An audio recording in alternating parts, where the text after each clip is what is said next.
Ka taɓa jin labarin yadda website suke aiki? Yau zan bayyana maka a wannan bidiyon. Ka tabbata ka yi like da sharing saboda wata rana.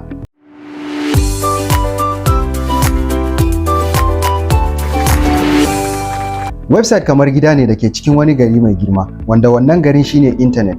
Duk wani gida yana da adireshinsa, wannan adireshin shi ake kira da domain. Ba a taɓa samun domain ɗaya a yi amfani da shi sau biyu, kowane domain guda ɗaya ne. Misali, facebook.com guda ɗaya ne kawai a duniya, sai kuma subdomain wanda shi kuma kamar gidan sama ne da ake ɗorawa a kan wannan gidan. Misali kamar business.facebook.com wanda gidan ka zo amma shi kuma yana wani ɓangare ne na daban.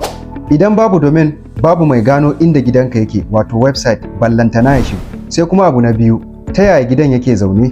Kowane website a duniya yana zaune ne akan fili, kamar dai gida. Wannan filin shine abin da ake kira da hosting a internet. Hosting wuri ne a internet da zaka ajiye duk abubuwan da ke gidanka, kamar su hotuna, bidiyo, rubutu da sauransu. Bayan an sayi filin, sai mataki na uku, ginin gida. Ana ginin gida ne ta hanyar amfani da siminti ko makamancin wannan. Amma website ana gina shi ne da programming language. Basically ana amfani ne da yaren HTML, CSS da JavaScript. Idan baka iya programming ba, zaka yi amfani da CMS irin su WordPress, Shopify, Blogger da sauransu wajen design na website. Tsarin buɗe website ya fara ne daga samun domain, hosting, sa'annan ginin website. Ana buɗe website ne saboda manyan dalilai guda uku. Na farko, gina kasuwanci kamar facebook.com, amazon.com, temu.com, shafukan sayar da data da sauransu.